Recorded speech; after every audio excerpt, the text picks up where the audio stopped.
These days, billionaire Elon Musk appears to be constantly by President Trump's side. Just last night, he traveled with the president to Philadelphia for the NCAA Men's Wrestling Championships. This as the stock of Musk's company, Tesla, continues to tank and protesters are vandalizing cars and dealerships. Joining us now, pollster and communication strategist Frank Luntz. Frank, thanks so much for being here with us. If you look at the latest CNN polling on this, voters do not have a very favorable view of Musk. Now, he does certainly do better among Republicans, there you can see, but very poorly among Democrats and independents. What are you hearing from the people you're talking to in your groups?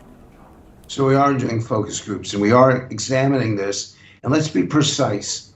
As a businessman, as someone who started companies, someone who's innovative, he gets very high marks. As a politician or someone in government, they see that his approach and the language that he used is careless and not specific, and that's hurting him.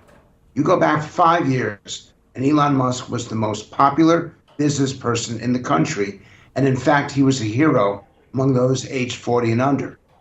But over the last few years, as he has been more blunt in what he says and what he does, now that he's entered into the political and the governmental world, people are questioning whether he has too much power, and in particular, whether it's unchecked and whether he's unaccountable. So, businessman, good grades. Government cutter, not so good. It is interesting and probably not surprising that once politics enters the fray and you're not simply a businessman anymore, you get political, that things do get politicized. And in this country, I don't have to tell you, you talk to these Americans all the time. Anytime things start to get politicized, there is real reputational and brand risk there. It's the same thing with the president. The agenda, the policies, the approach that he's seeking is supported by the American people. They do believe there's waste, fraud, abuse, and corruption in government. And they do want the bureaucracy reduced.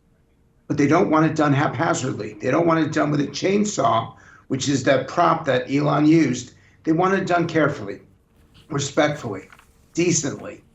And so there's going to be a challenge that this administration is facing right now, not weeks from now, at this moment. If it chooses to engage in the same kind of rhetoric that basically says that all government is bad, all government employees should be put on notice, the public is going to say no. If this is about more efficient, more effective, and more accountable government, the public says yes. How the president communicates is going to determine whether or not the public backs him or opposes him. And I hear you when you say that there are questions surround, does he have too much power? Is it unchecked power? I also wonder if there are questions about, was he elected? Does he have as much power as the person who was elected? Is that where the rub is too for people? Is this idea of almost unchecked power that makes them uncomfortable? It seems to be that way, but if you push people, is it being done with empathy? Is it being done with compassion? Look, Americans are angry. And they're more angry now than they've been at any time in 20 or 30 years. And they want significant change. So they like the fact that this administration is taking an aggressive approach to the challenges that they prioritize. But what they don't like is a sense of meanness or politicization, as you spoke of, because then it's not just about what you do, it is about how you do it. It's not just about what you say, it's about what people hear and the impact on them. And make no mistake, with the budget having to be cut significantly and with tax cuts, the public is going to be looking for how they are impacted individually and whether or not the administration seems to hear, recognize, understand, and appreciate public opinion. The agenda is correct. The intensity for the American people is correct. How it's being done and how it's being talked about is not. All right, fascinating stuff. Frank Luntz, always great to talk to you. We really appreciate your time. Thank you, appreciate it.